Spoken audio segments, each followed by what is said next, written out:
রমজান মাস পাইয়া যেই মানুষ জীবনে গুনাহ মাফ করাইতে পারে না রে যুবক, তার মতো হতভাগা আল্লাহর জমিনে কেউ নাই। রমজান মাসে রোজা রাখলো, তারাবির নামাজ পড়লো, রোজাগুলোর হক আদায় করে সে মিথ্যা কথা থেকে নিজেরে বাঁচাইলো, অহেতুক গল্প গুজব থেকে নিজের জবানটারে বাঁচাইলো, অহেতুক খেলাধুলা থেকে রমজানটাকে সে বাঁচায় রাখলো। না না, রমজানের ভিতরে যদি সে পারছে কোরআন তেলাওয়াত করছে, রমজানের ভিতরে আল্লাহর গোলাম 5 ওয়াক্ত নামাজ মসজিদে যায় পড়ছে, আর যদি কিছু নাও করে কিন্তু কোনো খেলাধুলায় যায় না, ঘুমায় থাকলেও রোজা রাইকে যদি রোজাদার ঘুমায় থাকে, এই ঘুমটাও ইবাদত হয়ে যায়।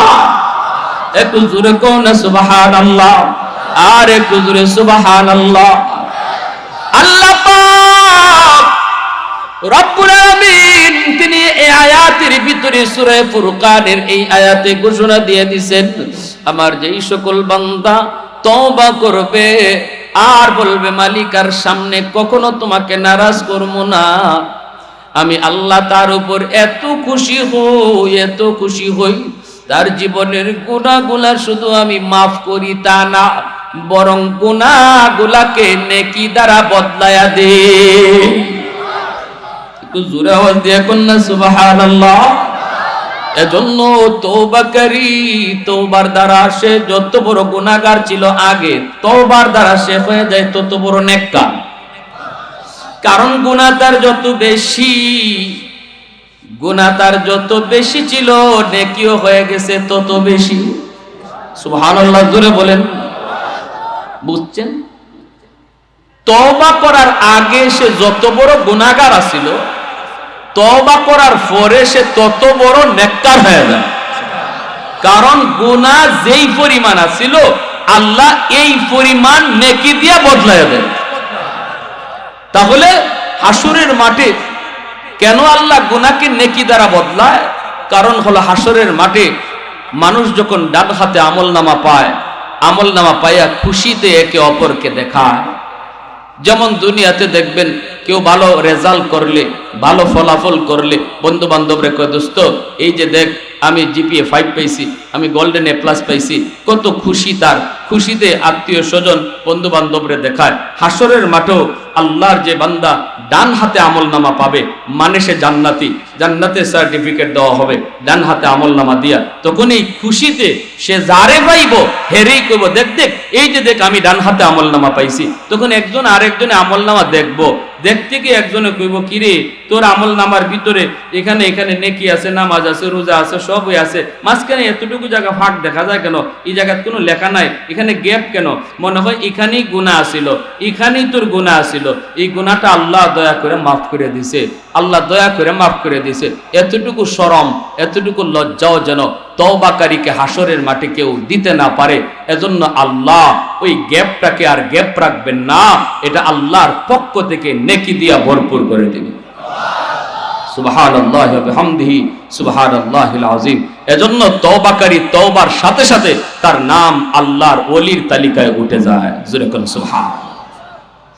আলা ইন্না আউলিয়া আল্লাহি লা খাউফুন আলাইহিম ওয়া লা হুম ইয়াহজানুন। আল্লাহ পাক বলেন, তুমি যদি আমার ওলি হতে পারো, শোনো, যারা আমি আল্লাহর ওলি তাদের কোনো ভয় নাই, কোনো পেরেশানি নাই, কোনো ভয় নাই, পেরেশানি নাই। তো তওবার দ্বারাই তো আল্লাহর ওলি হওয়া যায়। খালি মানুষের হক নষ্ট করছো, এটা ফিরায় দাও। আল্লাহর হক নষ্ট করছো, কাজা আদায় করে নাও। তারপরে আল্লাহর কাছে আল্লাহ জীবনে যা ভুল করেছি, অন্যায় করেছি, আল্লাহ আর ভবিষ্যতে করবো না। আল্লাহ রাব্বুল আলামিন তোমার নাম ওলির দফতরে উঠাইয়া দিবে। ওলির দফতরে কেমনে?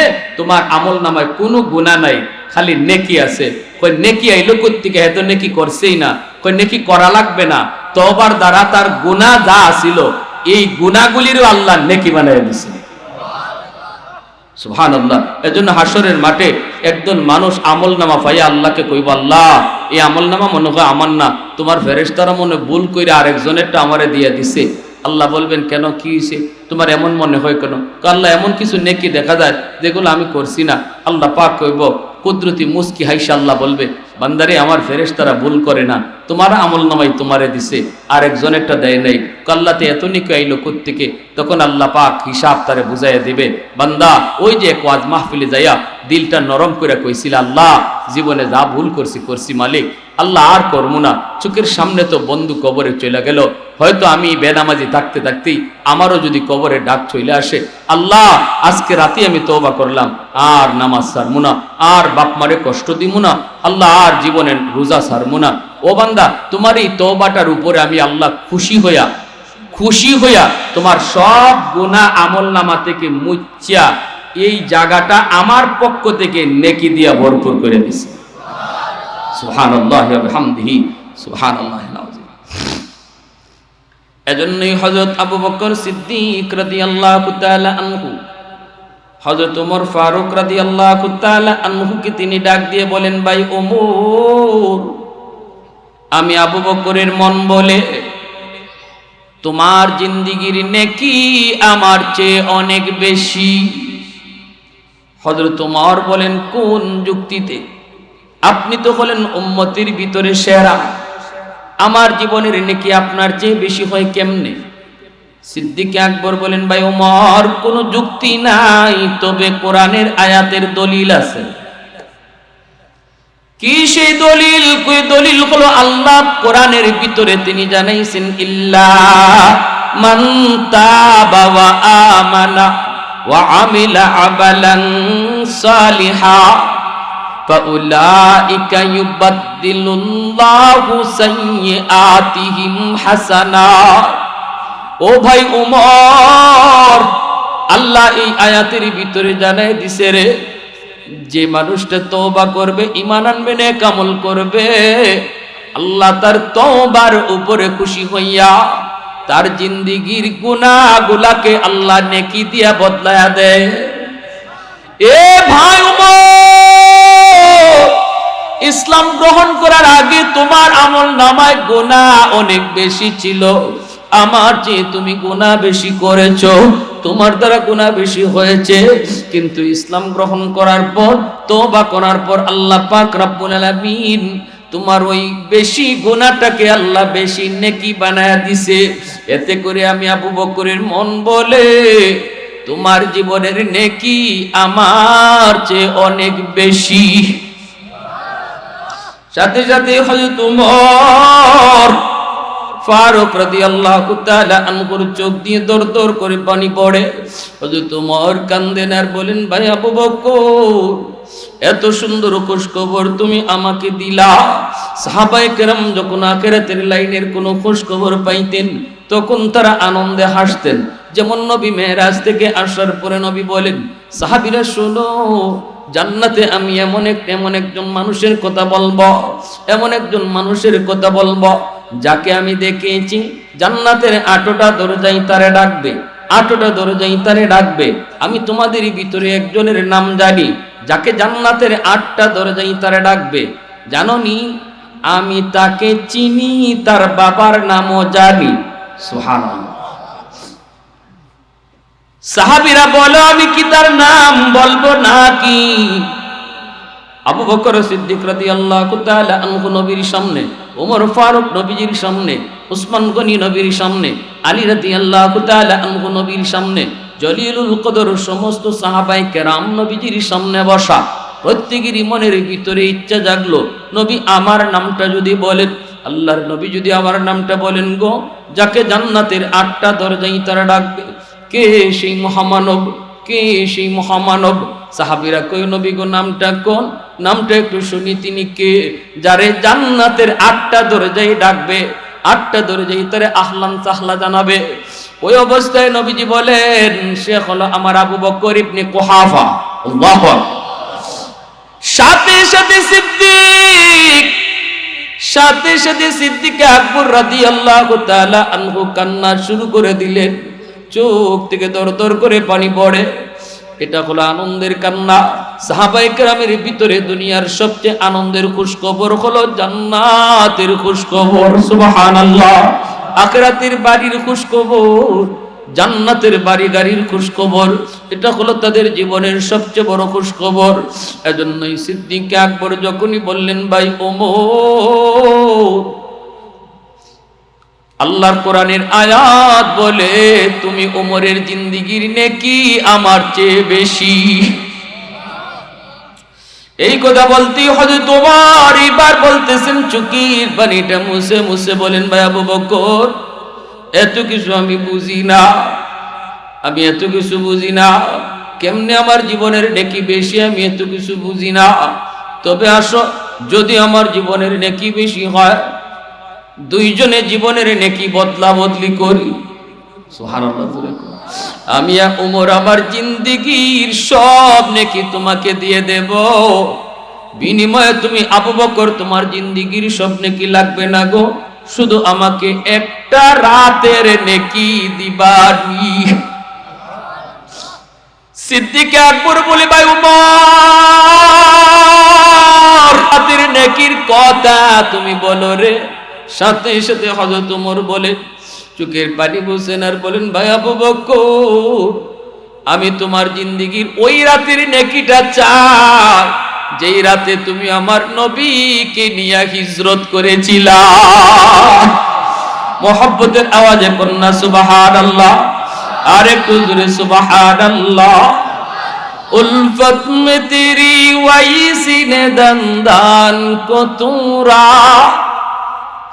बू बकर उमर नक्श कदम तेरा न छोड़ा, उल्फत में तेरी वैसी ने दंदान को तोड़ा, बू बकर उमर नक्श कदम तेरा न छोड़ा, आयो शाक नबी वाक़ियस रार मदीना, सुल्तान का सुल्तान है सुल्तान मदीना, सरकार का सरकार है सरकार मदीना, गुलजार का गुलजार है गुलजार मदीना।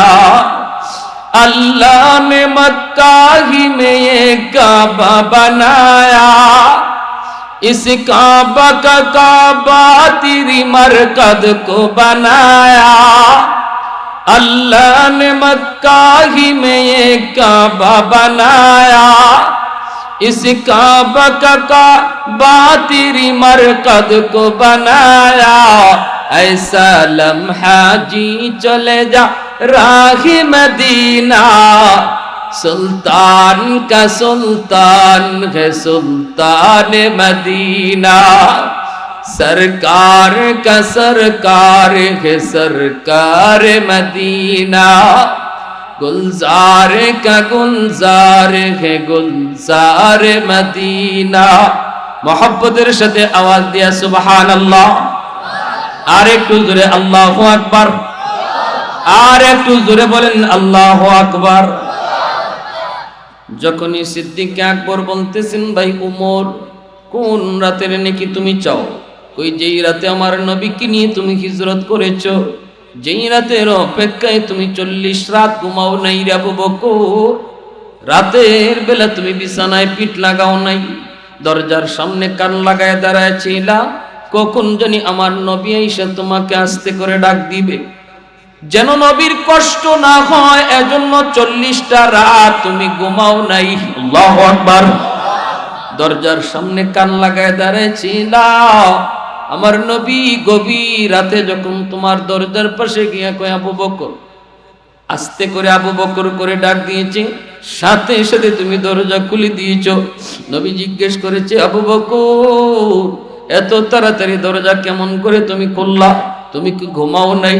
সেদিন বলেছিলেন নবী গো, ওই যে 40 দিন আগে আপনি বলেছিলেন আবু বকর রেডি থাইকো, যে কোনো একদিন কোনো এক রাতে তোমাকে নিয়ে হিজরত করব, সেদিন থেকে আমি আবু বকর আজও পর্যন্ত বিছানায় রাতে পিঠ লাগাই না। ও ভাই আবু বকর, ওই রাতের নাকি আমি ওমর চাই যেই রাতে আমার নবীকে নিয়ে তুমি পাহাড়ের নিচে যে দাঁড়াইছো, গারে সুর এত উঁচা পাহাড়, উঁচা পাহাড়ের উপরে হলো সেই গুহা, যেই গুহাটার ভিতরে নবীকে নিয়ে তুমি আশ্রয়ে ছিলা, তোমরা আত্মগোপনে ছিলা। কিন্তু সেই গারে সুর অনেক উঁচা এক পাহাড়ের উপর, এত উঁচা পাহাড়টা বেয়ে বেয়ে কেমনে উঠছো? সেদিন তো তুমি নবীকে পাহাড় বাইতে দাও নাই রে ভাই আবু বকর। আমার রহমতের নবীকে তুমি বলেছো, নবী গো পাহাড় বেয়ে বেয়ে উঠলে আপনার বড় কষ্ট হবে গো নবী, আপনি আমার পিঠে উঠুন, আমি আবু বকর আপনাকে পিঠে লইয়া পাহাড় বায়া বায়া গর্তে পৌঁছে যাব।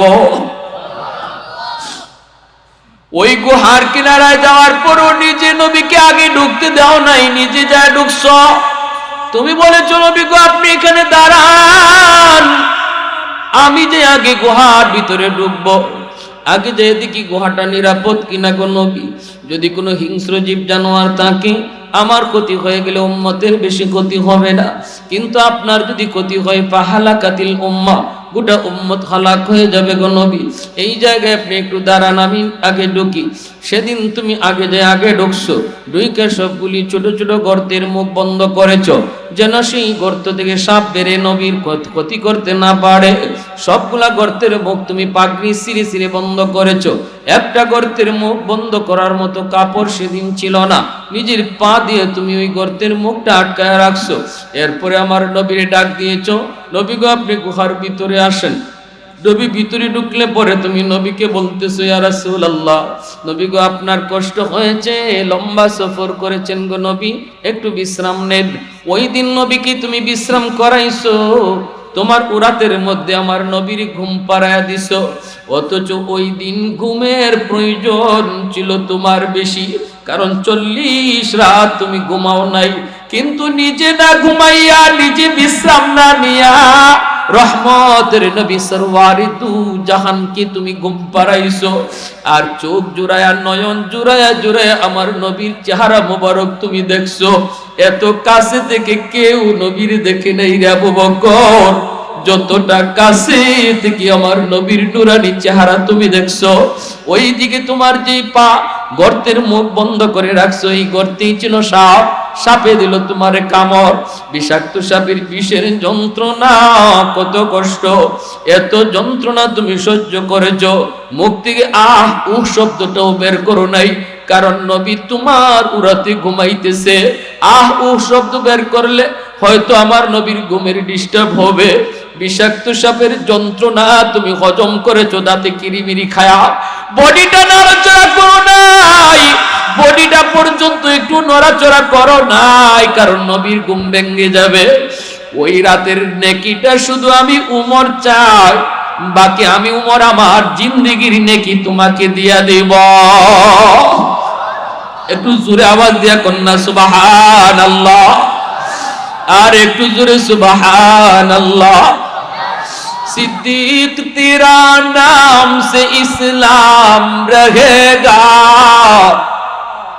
सिद्दीक तेरा नाम से इस्लाम रहेगा, दुनिया की सदाकत में तेरा नाम रहेगा, फारूक तेरा नाम से इस्लाम रहेगा, दुनिया की अदालत में तेरा नाम रहेगा, दुनिया की अदालत में तेरा नाम रहेगा। একটু জোরে সুরে বলেন আল্লাহু আকবার, আর একটু জোরে আল্লাহু আকবার।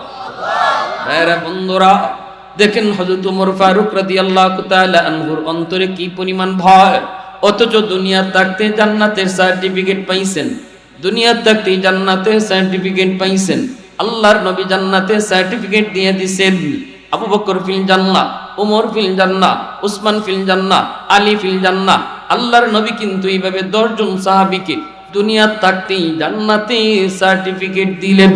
সেই ওমরের দিলের ভিতরে ভয়, কি পরিমাণ ভয়, হায় রে আমি কোথাও আটকে যাই, হায় রে আমি কোথাও আটকে যাই। নবীর সাহাবী হযরত হুযায়ফা রাদিয়াল্লাহু তাআলা আনহু, তিনি তো এরকম সাহিবুস সিররি ওয়াল আখফা, নবীজি তার কাছে মুনাফিকের লিস্টি দিয়া গেছিলেন। এনাকে দেখলেই হযরত ওমর ভয় পাইতেন, দেখলেই ভয় পাইতেন, দেখলেই ভয় পাইতেন। একদিন রাতের বেলা তিনি ঘুমাইতে পারেন না, ওমর ঘুম থেকে পাগলের মতো উঠে গেছেন, দৌড়াইয়া নবীর সাহাবীর বাড়ির সামনে যে হাজির। দরজা খুলছেন ফজরের সময়, ডাকও দেন না, দরজার সামনে দাঁড়িয়ে অর্ধ পৃথিবীর বাদশাহ ওমর দাঁড়ায় আছেন। নবীর একজন সাহাবী, কে সে? যার কাছে নবীজি মুনাফিকের তালিকা দিছেন, মুনাফিকের তালিকা দিছেন, আর নবী বলছেন আর কাউকে বলবা না। এই মদিনার ভিতরে কারা কারা মুনাফিক আমি তোমাকে জানায় গেলাম। আল্লাহ নবী তালিকা তার কাছে দিয়া গেলেন। এই জন্য হযরত ওমর ভয় পাইতেন, না জানি আমি ওমরের নাম এই তালিকায় আছে কিনা।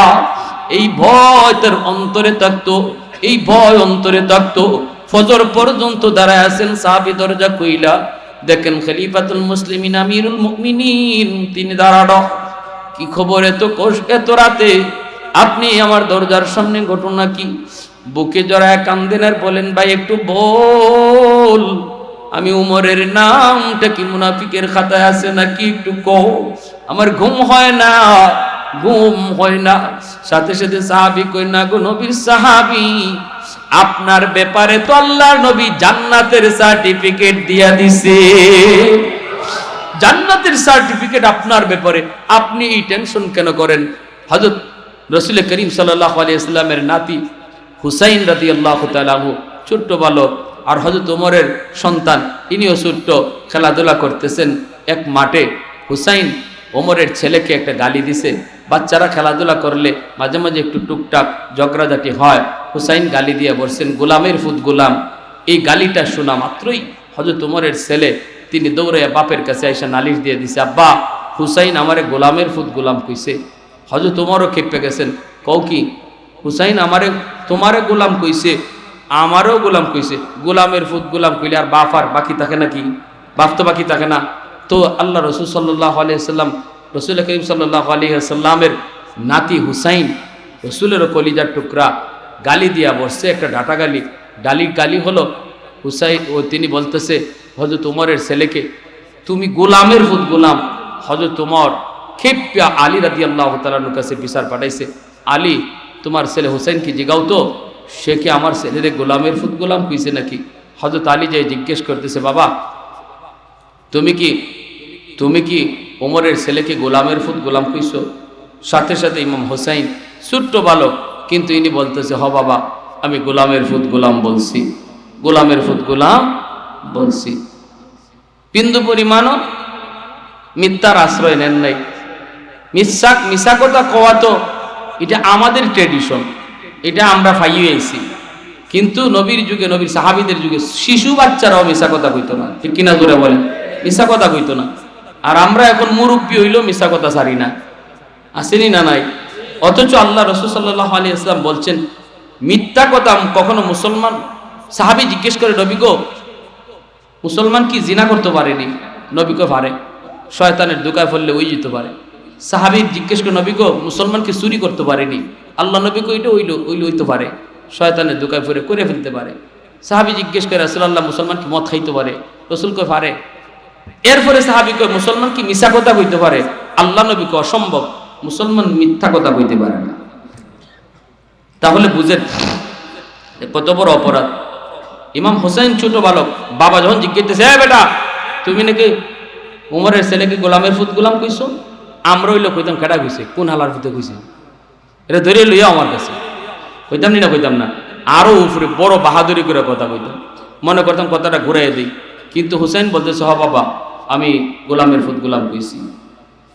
সাথে সাথে হযরত আলী রাদিয়াল্লাহু তাআলা আনহু বলতেছে, বাবা এটা তুই করলি কি? উমর হইল রানিং প্রেসিডেন্ট, রানিং প্রেসিডেন্টের ফুলারে গোলামের ফুত গোলাম কইছো, এটা কেমনে কইলা, কোন সাহসে কইছো? এখন উমর তো বিচার করবে। হুসাইন কয়, আব্বা আপনি টেনশন করেন না, উমর যেখানেই বিচার করুক না কেন আমি যা কইছি তাই কইব। মদিনার মানুষ মসজিদে নববীর ভিতরে সবাই হাজির। অসুবিধা দিতেছে আপনাদের? অসুবিধা দিতেছে?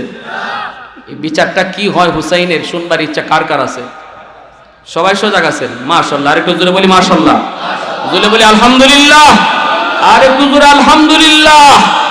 আল্লাহ তুমি কবুল করো, জোরে কোন আমিন, আরো জোরে আমিন। বিচার শুরু হয়ে গেছে।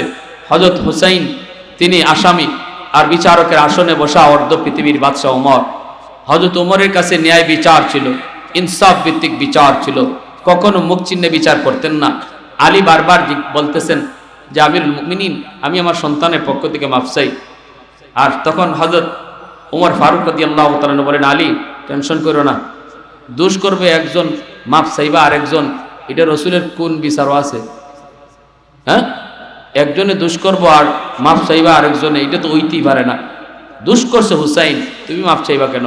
আলী রাদিয়াল্লাহু তাআলা ভয়ে আছেন, নবীজির কলিজার টুকরা মেয়ে ফাতেমা ইনিও ভয় পাইতেছেন, ভর ভিতরতে কাঁদতেছেন। কারণ ওমর তো এমন মানুষ যিনি ন্যায় বিচার করতে যায় নিজের সন্তানকে মেরেই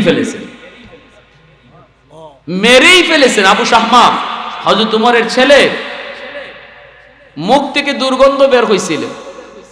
অনেকে এই অভিযোগ দিছে আপনার পোলায় মদ খাইছে। খলিফাতুল মুসলিমিন হযরত ওমর তিনি আবু শাহমারে ডাক দিয়ে আনছেন, বাবা তুই নাকি মদ খাইছো? কয় না বাবা, আমি নাবিজ খাইছি। নাবিজ কি? খেজুর ভিজায় রাখা সন্ধ্যার সময় আর ফজরের সময় এই রসটা খাওয়া, খাইলে শরীরে এনার্জি হয়। কিন্তু ফজরের সময় কেউ না খাইয়া যদি এটা আরো লেট করে খায় তখন এর ভিতরে একটু নেশা চলে আসে। তো ওমরের ছেলে আবু শাহমা একটু লেট করে খাইছেন, কোনো ব্যস্ততার কারণে, নেশা হোক এটা মনে করে না, কিন্তু একটু নেশা হয়ে গেছিল। আর হযরত ওমর কাছে আইনা যখন নাক দিয়ে শুঙ্গে দেখেন মদের গন্ধ করে, সাথে সাথে জল্লাদরে আদেশ দিয়েছেন, তাড়াতাড়ি চাবুক নিয়ে আসো। আর বলছেন, মদিনার মানুষ, এবার দেখবা উমরকে খালি তোমাদের ব্যাপারেই বিচার করে নাকি উমর তার সন্তানের ব্যাপারেও বিচার করে। ছেলে শুধু বারবার কইতেছে, আব্বা আমি মদ জানি না খাই নাই, আব্বা আমারে মাফ করেন, আমি মদ জানি না খাই নাই, আমি তো নাবিজ খাইছিলাম, এটা যে একটু নেশা হয়ে গেছে আব্বা জানি না। কিন্তু হযরত ওমর মানতে রাজি না। জল্লাদকে বললেন 80টা বেত লাগাও, 80টা দুর্রা, 80টা বেত লাগাইব। জল্লাদ 3টে মারছে, 3টে মারার পরেই হযরত ওমর জল্লাদরে ঠেলা দিয়ে মেরে ফেলাই দিছে। তো হর এটা কের বেত? আমার ফুট দিকে তুমি মনে হয় দরদ দেখায় মারো, এটা কোনো বেতই না, এটা চাবুক নামিয়ে সর, চাবুক আমার হাতে দাও। হযরত ওমর চাবুক হাতে নিয়ে নিছেন। মদিনার মানুষ দেখতেছে, চাবুক মারা শুরু করলেন নিজের সন্তানকে। 80টা মারেন নাই, 40টা মারার পরে ওই সন্তান অজ্ঞান হয়ে মাঠে পড়ে গেছে। কারণ তিনি বলছিলেন জল্লাদের 3 চাবুক, জল্লাদ 3টা মারছে, জল্লাদের 3টে আর আমার একটা, অর্থাৎ তার 3 চাবুকে এক হইছে, জল্লাদে মারছে 3টা। এরপরে উনি যখন চাবুক মারবেন 4 নাম্বার কোয়ার কথা না, কিন্তু উনি চাবুক মারে কইতেছেন 2। কেন 2? জল্লাদের 3টা, একটা হইছে আমার একটা, এইবার দ্বিতীয় একটা। এইভাবে কইয়া 40টা চাবুক মারতেই ছেলে অজ্ঞান হয়ে মাটিতে পড়ে গেছে। মা আইসা হাত দুইরা পায়ে দুইরা মাপ চাইতেছে আর বলতেছে, স্বামী গো, আমার সন্তানের বিনিময়ে আমি 100টা উট আল্লাহর রাস্তায় কুরবানি দিয়ে দিব, তবু আমার সন্তানের জানটা বাঁচাও। হযরত ওমর বলেন, সরো, এখানে কোনো দরদ চলবে না। স্ত্রীকে সরায় দিলেন। এরপর চাবুক মারতে মারতে 80টা দুর্রা মারেন নাই, 60টা মারছেন, ছেলে মরে গেছে। এই ছেলেকে হযরত ওমর নিজে গোসল করাইছেন, কাফন পরাইছেন, কাফন পরাইয়া দাফন করেছেন, কবরস্থ করেছেন। মদিনার মানুষ দেখছে ওমর কাকে বলে, ওমরের বিচার কি। দাফন করছেন, কবরে রাখার পরে কবরের উপরে আল্লাহকে সাক্ষী রেখে বলেন, মালিক 20টা চাবুক বাকি রইছে, মারতে পারি নাই, ছেলে আমার মরে গেছে। আল্লাহ, হাসরের মাঠে আমি ওমরকে যেন তোমার আদালতে জবাবদিহিতায় সামিল হতে না হয়, আরো 20টা চাবুক আমি তার কবরের উপরে মারলাম।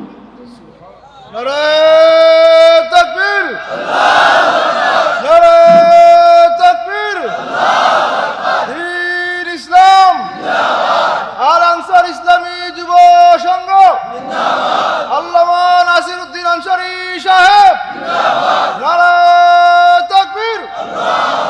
প্যারে হাজিরিন, দেখছেন ইসলামের বিচার ব্যবস্থা কত সুন্দর। ইসলামে মুখ চিহ্নে বিচার নাই, গোষ্ঠী চিহ্নে বিচার নাই, টাকা খাইয়া বিচার নাই। যদি সমাজ ব্যবস্থার মধ্যে ইসলাম প্রতিষ্ঠা পায়, সামাজিকভাবে যদি উলামায়ে কেরাম নেতৃত্বে আসে, উলামায়ে কেরামের কাছে যদি বিচার ব্যবস্থা থাকে, তাহলে কখনো দুর্নীতি হবে না, বেইনসাফি হবে না, জুলুম হবে না, অবিচার হবে না। কারণ তাদের চোখের সামনে নবীর সাহাবায়ে কেরামের বিচার ব্যবস্থার রুল রয়েছে। ঠিক কিনা জোরে বলেন?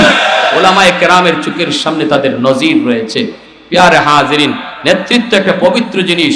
এই পবিত্র জিনিসকে কিছু মানুষ নাপাক করে ফেলেছে। পবিত্র জিনিস নেতৃত্ব দিয়েছেন আমার নবী, নেতৃত্ব দিয়েছেন আবু বকর, নেতৃত্ব দিয়েছেন ওমর, নেতৃত্ব দিয়েছেন উসমান, নেতৃত্ব দিয়েছেন আলী। অতএব নেতৃত্ব পবিত্র মানুষগুলার কাজই ছিল। আজকে সমাজ খারাপ মানুষের কারণে এই পবিত্র জিনিসটা আজকে অপবিত্র হয়ে গেছে, ঠিক কিনা জোরে বলে? এজন্য আল্লাহ নবী বলেছেন শেষ জমানায় তোমাদের নেতা হবে এমন মানুষ যে সমাজের সবচেয়ে নিকৃষ্ট, সমাজের সবচেয়ে খতরনাক, কম জাতের গড়ের কম জাত, হে হইব সমাজের নেতা। এটা কিয়ামতের আলামত, এটা কিয়ামতের আলামত। সম্মানী মানুষকে সম্মান দিব, আর উলামায়ে কেরাম হলো সমাজের সবচেয়ে সম্মানী। এই সার্টিফিকেট আমি দেই নাই, এটা আল্লাহ দিয়েছেন। ইন্না আকরামাকুম ইনদাল্লাহি আতকাকুম, যার ভিতরে তাকওয়া বেশি সে সবচেয়ে সমাজের সম্মানী।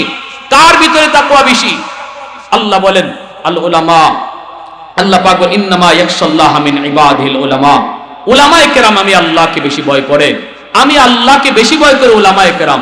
তাহলে আলেমদের অন্তরে তাকওয়া বেশি, এটা আল্লাহ নিজে সার্টিফিকেট দেওয়া। আর তাকওয়া যার বেশি সে সমাজের সবচেয়ে সম্মানী, এটা আল্লাহর ঘোষণা দেওয়া। তাহলে সমাজের চেয়ারম্যান দাবি নয়, সমাজের সবচেয়ে দামি হলো উলামায়ে কেরাম, ঠিক কি না? সম্মানীকে সম্মান দিলে আল্লাহ সম্মান তারেও দেয়। যে সম্মানী মানুষকে সম্মান করে আল্লাহ তার সম্মান বাড়ায় দেয়। প্যারে হাজরিন, এইবার বলতেছিলাম হযরত ওমর ফারুক রাদিয়াল্লাহু তাআলা বিচার হুসাইনের বিরুদ্ধে মদিনার মানুষ ভয়ে কাঁপতেছে, আলীও ভয় পেতেছে। হযরত ওমর আদালতের বিচারে বৈশা বলতেছেন হুসাইন এবার বলো তো আমার ছেলেরে তুমি কি বলছো? হযরত হুসাইন রাদিয়াল্লাহু তাআলা আনহু তখন তিনি বলতেছেন আমি আপনার ছেলেকে গোলামের ফুত গোলাম কইছি। মদিনার মানুষের মনের ভিতরে কত ইচ্ছা ছিল, অনেকেই মনে মনে আশা করতেছিল হুসাইন যদি একটা বার বলে আমার মনে নাই কি কইছি, তাহলেই তো অনেকটা বিচার হালকা হয়ে যাবে, হালকা করাও যাবে, সুপারিশ করা যাবে। কিন্তু হুসাইন জানি কি কয় রে, হুসাইন জানি কি কয়, কি কয়, কি কয়, কি কয়, কইতে কইতে হুসাইনে কয় আমি আপনার ছেলেরে গোলামের ফুত গোলাম কইছি। সাথে সাথে এই বিচার ব্যবস্থা, এই আদালত নীরব নিস্তব্ধ হয়ে গেল। মদিনার মানুষের জবান বন্ধ হয়ে গেল, সাহাবায়ে কেরামের জবান বন্ধ হয়ে গেল। কে এইবার ওমরের কাছে সুপারিশ করবে? ডাইরেক্ট কথা, কোনো কোরআনি ফিরানি নেই। সুপারিশ করব কেমনে? এইবার সবাই অপেক্ষায় রয়েছে গো ওমরের বিচারের রায়। ওমর কি রায় দেন হুসাইনের বিরুদ্ধে, এই রায়ের অপেক্ষায় সবাই ভয় পেয়েছে ওমর জানি কি রায় দেয়। হঠাৎ করে ওমর এইবার তিনি ডাক দিয়ে বলেন হুসাইন আমার ছেলে না হয়ে গোলাম, তোমরা নিজেরা একটু ঝগড়া করছো, একজন আরেকজনকে গোলাম কইতে পারো, কিন্তু আমি ওমর কেমন করে গোলাম হলাম, আমি কেমন করে গোলাম হলাম একটু বোঝায় কও। এই কথা বলতেই হুসাইন মদিনার মানুষের সামনে আওয়াজ দিয়ে বলেন, নবী সাহাবীদের সামনে আওয়াজ দিয়ে বলেন খলিফাতুল মুসলিমিন আপনি অর্ধ পৃথিবীর বাদশা হতে পারেন গো, কিন্তু আপনি কি আমার নানা জানের গোলাম না? আপনি কি আমার নানা জান রহমতের নবী সরওয়ার দু জাহান, আমার নানা জানের জুতা কি আপনি আগায় দেন নাই? আপনি কি আমার নানা জানের অজুর পানি আগায় দেন নাই? আপনি কি আমার নানা জানের লাঠি আগায় দেন নাই? এতটুকু গোলামি কি আপনি আমার নানা জানের করেন নাই? তাহলে তো আপনি আমার নানার গোলাম, এজন্য আমি আপনারও গোলাম কইছি। এই কথা বলতেই হযরত ওমর সাথে সাথে মিম্বর থেকে লাফ দিয়ে নেমে গেলেন, চোখ থেকে দর দর করে পানি পড়ে দৌড় দিয়ে গিয়ে হুসাইনকে বুকে জড়ায়া কান্না শুরু করলেন। ওমর কান্দেন আর বলেন ও মদিনার মানুষ তোমরা সাক্ষী দায় করে নবীর নাতি হুসাইন আমাকে বলেছে আমি তার নানা জানের গোলাম, এই সাক্ষীটা তোমরা কিয়ামতের মাঠে দিও। আমি ওমরের ভয় হয়, আমি ওমরের ভয় হয় রাজত্ব চালাইতে যাইয়া কোথায় জানি কোন ভুল করে ফেলেছি, আল্লাহর আদালতে ধরা খেয়ে যাই কিনা। যদি আল্লাহ আমার হিসাব চায়, যদি আল্লাহ আমার কই উমর রাজত্বের হিসাব দেও, কেমনে তুমি রাজত্ব পরিচালনা করছো? আমি কইব মালিক গোলামের সাথে আবার কিসের হিসাব, গোলামের সাথে আবার কিসের হিসাব? আল্লাহ যদি কই কের গোলাম, কই আমি কইব তোমার বন্ধুর গোলাম আমি, হুসাইন সাক্ষী দিছে। হুসাইন কইছে আর মদিনার মানুষ সাক্ষী আছে, আল্লাহ আমি তোমার বন্ধুর গোলাম, গোলামের সাথে আবার হিসাব কিতাব কিসে?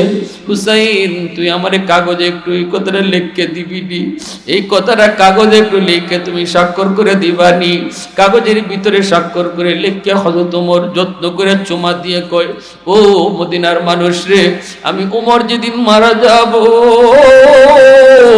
আমাকে যেদিন তোমরা কবরে রাখবা রে, ওই দিন আমার কাফনের কাপড়ের সাথে এই কাগজের টুকরা ঢুকায়া দিও, এই কাগজের টুকরা ঢুকায়া দিও।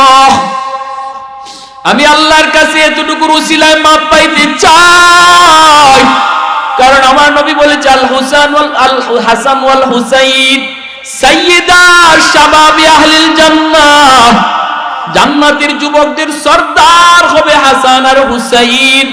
ওই হুসাইন আমাকে তার নানা জানের গোলাম বলেছে, অতএব আমি আল্লাহর কাছে এই কাগজটুকু দেখাইব। এতটুকু ভয় ছিল হযরত ওমরের অন্তরে, এজন্য হযরত ওমর বলতেছে, ভাই আবু বকর, আমি ওমরের জিন্দেগির সব নেকি তোমাকে দিয়ে দেব, বিনিময়ে আমাকে তুমি একটা রাতের নেকি দিবানি।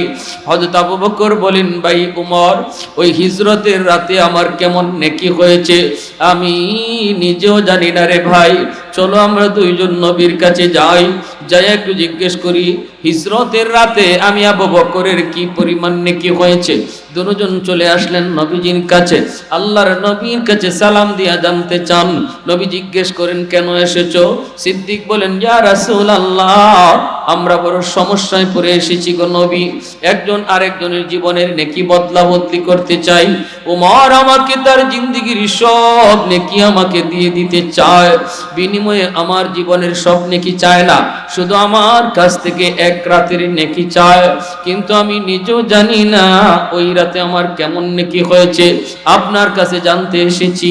আল্লাহর নবী বলেন, আবু বকর কোন রাতের কথা বলছো? সিদ্দিক তখন বলেন, নবী গো, যেই রাতে আমি আপনার সাথে হিজরতের সঙ্গী ছিলাম, ওই রাতের নেকিটা উমর চায়। এইবার আল্লাহর নবী বলেন, আবু বকর, নেকি বদলা বদলি করবা কি করবা না আমি কিছু সিদ্ধান্ত দেব না, এটা তোমাদের দুইজনের ফয়সালা।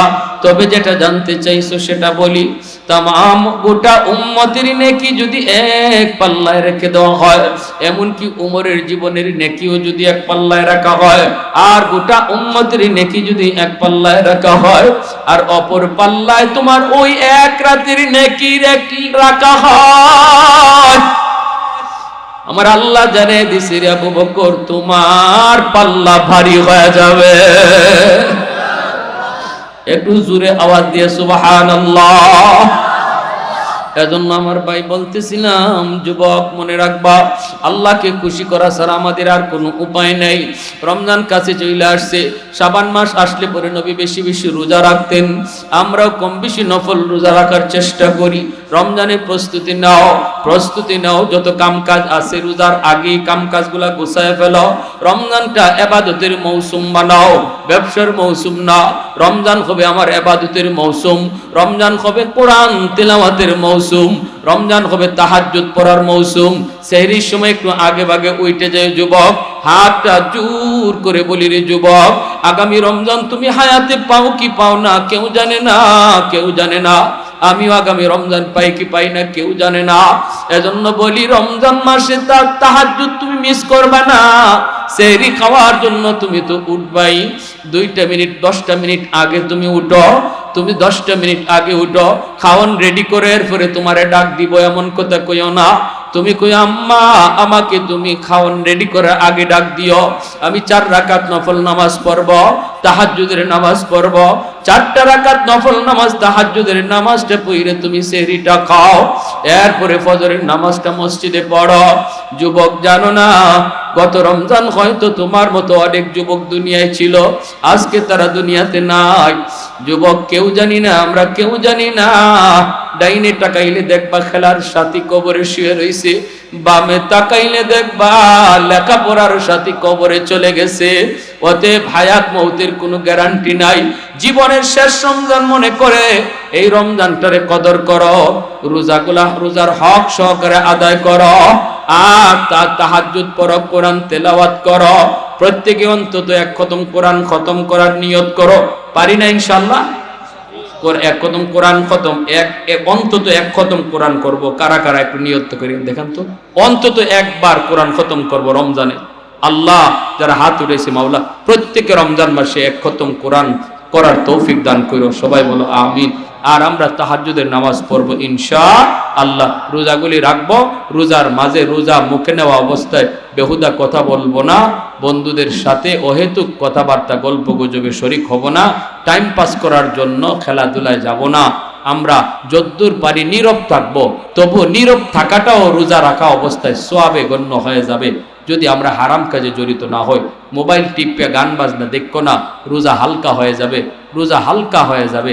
সাবধান, যদি শুনো মোবাইল থেকে ওয়াজ নসিহত শুনবা। আল্লাহ আমাদের সবাইকে ইবাদতের মাধ্যমে এই রমজান মাস কাটাইবার তৌফিক আল্লাহ দান করুন, সবাই বলি আমিন। মুর্দে গানের জন্য দোয়া করি, প্রবাসী যারা আছে তাদের জন্য দোয়া করি। আস্তাগফিরুল্লাহ আল্লাযী লা ইলাহা ইল্লা হুয়াল হাইয়ুল